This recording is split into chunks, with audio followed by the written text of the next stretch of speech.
試卷可能會隨時間而變化，會有唔同嘅考法，會有唔同嘅科目，會有唔同嘅難度，而每一份試卷都會承載住大家唔同嘅回憶。早晨，我 Ofish， 呢個系列我哋會邀請唔同嘅人咧一齊嚟做唔同嘅試卷。我哋今次係會做 Dse 英文嘅 listening paper 3。今次我哋嘅嘉賓係 Hello， 早晨㗎。我第一集嘅嘉賓係 Hello， 大家好，我係浩浩。你大概講講係話你幾時去英國啊？咁樣。我唔記得咗。你幾時去英國㗎？等陣。你幾時啊20定23，好似係22年。咁就當22啦，唔緊要啦。嗰陣我係中3升中4嗰陣去。所以其實間接嚟講係中4嘅時候，其實係冇操過任何 Dse Pass paper 啊嘛。冇啊。佢都係冇嘅。好，所以我哋今次咧一個移英港文，睇下咧我哋做英文 Dse 嘅卷咧會覺得如何？你係 listening 係 OK 㗎嘛？唔太 OK， 但係你 oral 係 oral 我嗰邊好似冇考冇哦，即係嗰邊冇 oral 嘅，有冇 listening 係喎？嗰邊啲卷都係 reading 同埋加作文咯。哦，即係 reading 加作文，哦 OK， 即係就冇 listening 同埋冇 oral 啦。冇，我冇考過。OK， 定係你唔知嘅？佢嗰陣好似話有嘅，但係唔知。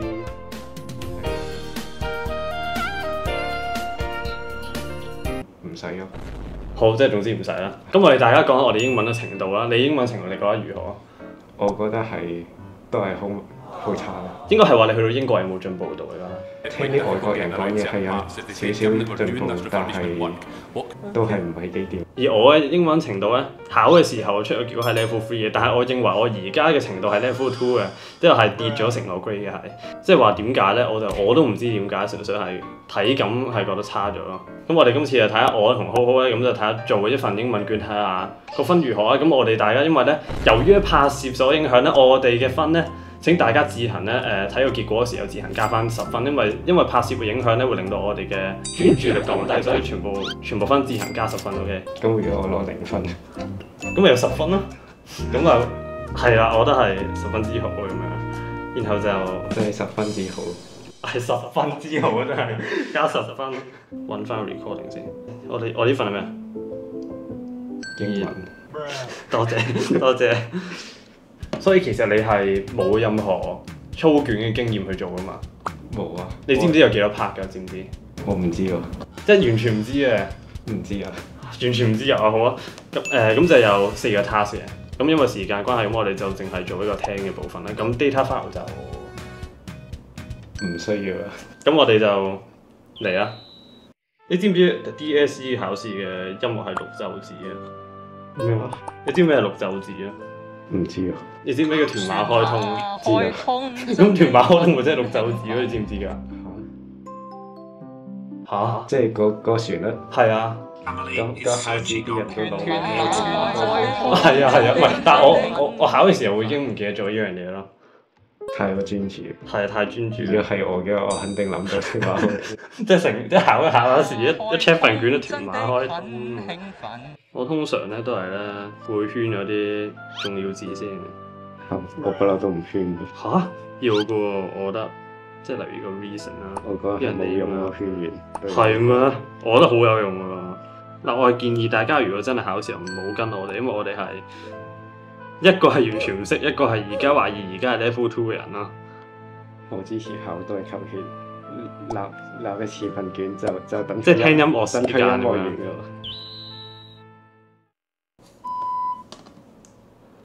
Let's have a look. Oh, they have all kinds of video games, including a very early video game from 1958. And there's another one called Ping Pong from 1972. I remember that one. It's like table tennis. When is it from again? 1972. What about this one? The Railway Museum. The Railway Museum? Yes. That sounds boring. Maybe not. It's in an old station, and you get to ride on an old train. $250 per person. That's expensive. Yes, too expensive. Plus it's boring. Okay, something else. How about this one? The Museum of Youth Culture. There's an exhibition about toy ponies. One of your favorite toys. is open late today.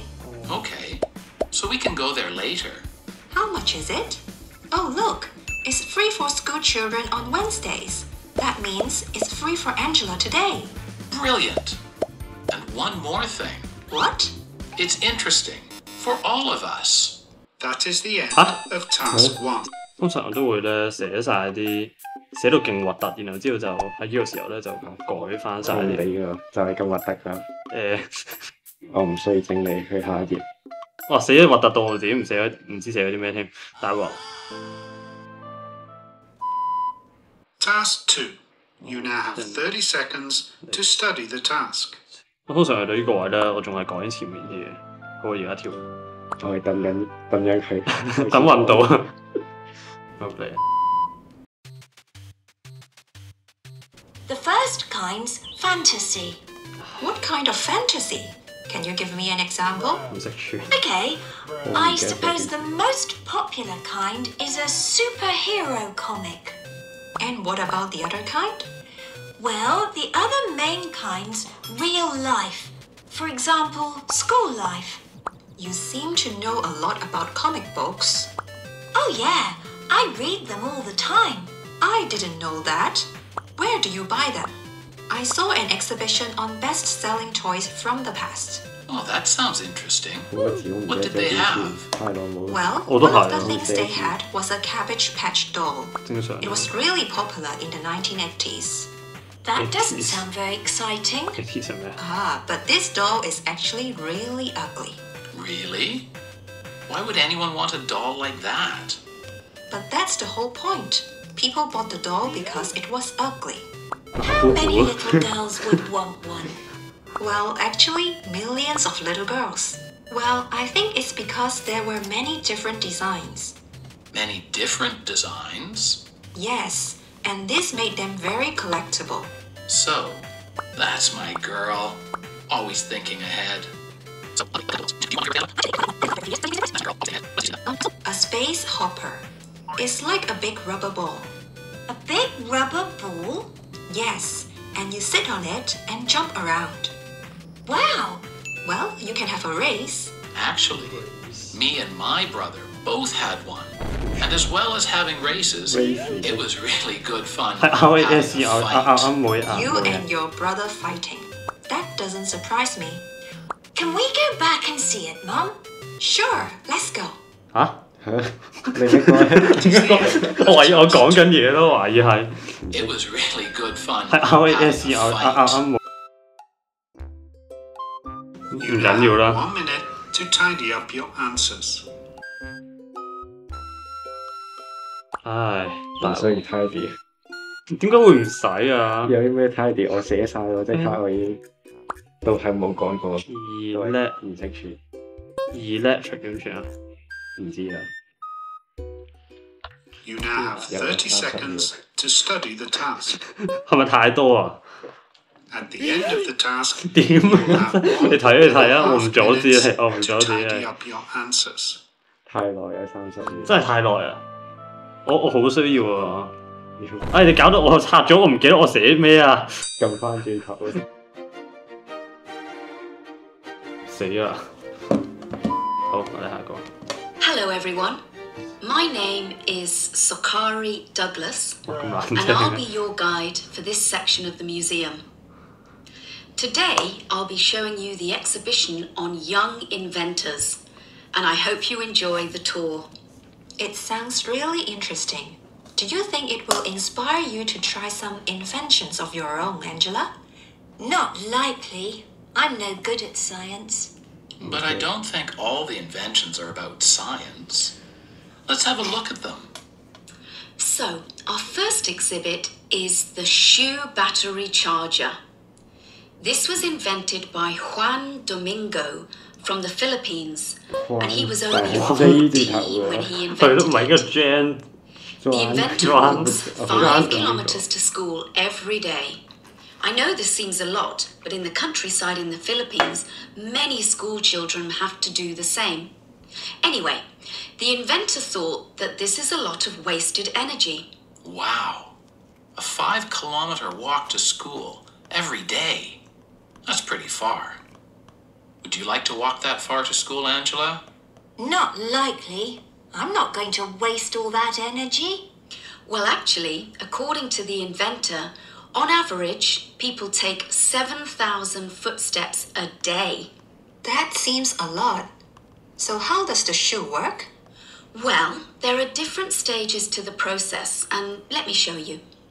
Here is the shoe, and inside each shoe are 2 electrical discs. First, the person wearing the shoe steps on the electrical discs every time they take a footstep. Second, each footstep generates pressure on the disc. And third, this pressure is then converted to electricity. So how do you store the electricity? You need a battery, and you attach it to the outside of your shoes. I've got a question. Yes? How much electricity do the shoes generate? That's a good question, actually. At the moment, not so much, but this is the first model.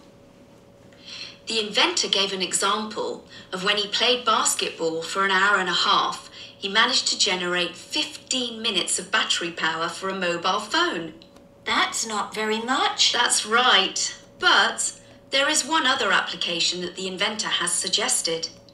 This electricity can be used to power a light, and this doesn't need so much power. Any other questions? What do you think, Angela? Well, I wouldn't like to do all the walking, but it certainly is useful. What do you think, Dad? I think it's great. I worry that it's not practical, and you won't be able to produce enough electricity. Surely traditional batteries are better. Okay, let's move on to our next invention. 死啦！我唔知邊個打邊個喎，大佬。我漏咗2個。 Can everybody see? 求其聽一個啦。 This invention is the smelly alarm clock. The inventor of this is Jean-Paul Moncoeur, and he's from Canada. 又係裝嘅點解？ This 17-year-old invented the device for his father, who is deaf, or hard of hearing, I should say. Jean-Paul invented this to help his father, who couldn't hear the sound of an alarm clock. As a result of this, very often his father was late for work and almost lost his job. Jean-Paul had the brilliant idea of using the sense of smell instead of sound to wake people up. Sorry to interrupt, but what smell did Jean-Paul find was the most effective to wake people up? That's a good question, and the answer is peppermint. Peppermint? Yes, peppermint. So, how does the device work then? Well, first you place some peppermint tablets inside the alarm clock, and then you set the alarm. When the alarm goes off, a fan blows air towards the sleeper. But does it really work? Oh, yes. And you know that most people hate getting up early in the morning. Well, the inventor reckons that most people wake up in a good mood. Really? That sounds good to me. Sounds too good to be true to me. And one more thing. Apparently, you also wake up feeling refreshed. No, I'm not convinced. I am. I think it sounds fantastic. What do you think, Angela? I think I agree with Dad on this one. That is the end of task 3. 死咗後面甩好 You 多。 now have 1.5 minutes to tidy up your answers. 漏咗4個呢個。漏4個，我漏咗一個啊！我唔知喎。仲有啲唔肯定係咪啱？唔理下一頁。basketball 點算啊？有 basketball 咩？有啊，唔係咩？有咩？有啊！我冇聽到有 basketball 嘅。嚇？唔通我聽咗？唔知可能我漏4個喎。哦，如果冇就尷尬。好，唔理。好。就算有 basketball 都呢幾日見。啊！我寫咗 footstep 喎。Listen to the lecture FOOD and 啊。answer the. Task You one now 每次 have 都 30 seconds to 係好啦。 study the task. 我哋又嚟到專視時間。If people have not seen 啊，你時間。我哋而家都睇手機喎，我哋而家。How? Well, you might see his image in a work of art, such as a painting or a screen print. You might see a photo of him on someone's wall, Or in a restaurant, obviously a black and white photo, as it would have been taken in the 1950s. Or you might hear his name in the lyrics to a pop song, which would be something about looking like James Dean, or smoking like James Dean, driving a fast car like James Dean, or just being cool like James Dean. One of the things that ensured he would be a legend is that he died so young. He died at the age of 24, and so his good looks never faded. The other reason why his fame continues today is that he died tragically in a car crash. This, I think, contributes significantly to his continuing fame. 點會啊 What's even more surprising, Rebel Without a Cause showed the problems faced by a typical teenager in the 1950s. So what were these problems that teenagers faced back then? Well, they were pretty similar to those teenagers face nowadays. But as I say, what made it special was that these problems had never been shown in movies before.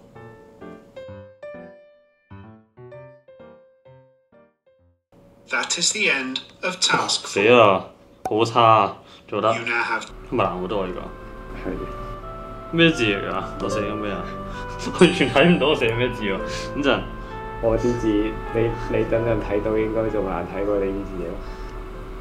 好，咁就啱啱就，哇，有冇錄影啊 ？So far 你覺得如何？我做落去應該算容易喎，比係啊，我做落去都唔係話好難啊，呢份。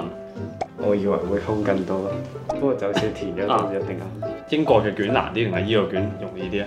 你先話如果個程度嚟講，即係如果夾硬比較嘅話，好難夾硬比較。好難夾硬比較一樣嘢嚟。哦，如果假如有個考試2揀1，英國卷係 A， 香港卷係 B， 你會揀英國卷、香港卷咯？香港好似易啲。係咯，唔係應該易啲，因為我見你之前你話英國有啲卷係話咧，睇完一幅圖，然後寫一篇文，幾多字啊？我唔記得。冇限幾個字啊，但係如果你寫太少，可能都俾一低分。通常起碼寫5、6段咯。你通常寫幾多？唔係因為 DSE 嘅 writing 嘅第2 part 就係寫最低400字啦，通常都寫500、600咯。咁都好少。係，即係好多應該寫千幾啊嘛。應該係啊。你估幾多分？我平時不嬲咧，我都係拎20幾尾嘅，即係接近30嘅。咁咪25左右。我咁謙虛啊！你唔係好容易咩？冇空流好少嘅咩？應該算容易喎，香港好似易啲，咁都好少。應該算容易喎。但係我求其寫得嘛。哇！其實我都有求其做，所以低分唔關考試嘅低分。就真係考試我都係咁求其。好，對卷第一題乒乓。唉，有知啊！我年份係1972，啱啊！呢啲聽唔到又食得屎啊 ！Close on Wednesday， 唉冇 D， 一定要 D 嘅咩？如果按 marking scheme 係要 D 咯。Railway 我隔開咗，我寫咗個 D 喎，應該 D 冇問題嘅。冇問題。Railway 有冇寫大街？我隔開咗，仲要會寫大街。我仲要串錯埋添。妙思人咩？妙思人串錯咧？唔係啊，我寫咗 RAY 個 Ray。RAY， 我都係錯，冇大街。我冇寫 N 應該得㗎。N 咩啊？邊個寫 O3 嘅？等陣，你騎喺等陣，唔緊要，我應該錯，我覺得，因為係要跟足㗎。我嗰度冇咁嚴，冇 D 冇 S 都冇問題。嚇真係㗎？係啊，調轉咗。喂，低能，我調轉咗喎。點解我會調轉咗咧？點知你啊？但唔係應該講完 boring 先會講 expensive 啊？點解會咁咧？ It is free for student on Wednesday 㗎。我未寫完，冇寫完。It's free on Wednesday。得，我啱，你啱啊？冇寫晒，我就寫 interesting 㗎嘛。interesting 應該啱我覺得。好，呢版幾多分？一題1分。4係慘烈喎！我未試過咁低分，我平時唔係咁㗎。9分。8分咋？Japan。喂，等陣，我寫漏咗。我識嘅 ，Japanese 一定錯啦，黐線 country。點啊？計唔計分啊？梗唔計啦，冇咗 N。我識串嘅 Japan 都唔識串。18係 superhero 我隔開咗。我都係隔開咗。superhero 係咪可唔可以隔開㗎？我唔知。啊冇啊，我冇，因為漏 S 啊。嚇？係 S 好重要㗎，真係冇㗎呢度。啊，我唔識轉 electric，E L E。我冇用大街喎呢度。誒唔得，因為咩？因為 roll 係要大街㗎。咁麻煩。即係你英國係唔會捉呢啲細節嘢咯，其實係咪啊？係咯。因為依度我有時會寫世界嘅類似條剔。哦，哎呀，賺得冇電，暫時停停。哇！好，然後 electric roll 係一定要大街，所以一定錯啊。佢呢個 S 使唔使㗎？100，咦？我寫1918喎。我係寫1980，但係冇寫 S 啊。我覺得 OK， 我覺得 OK。Ugly。Many different design 啊。Collectible 全錯。Many different designs 喎，唉冇 S 啊。1、2、3、4、5、6、7、8。咦，一樣喎。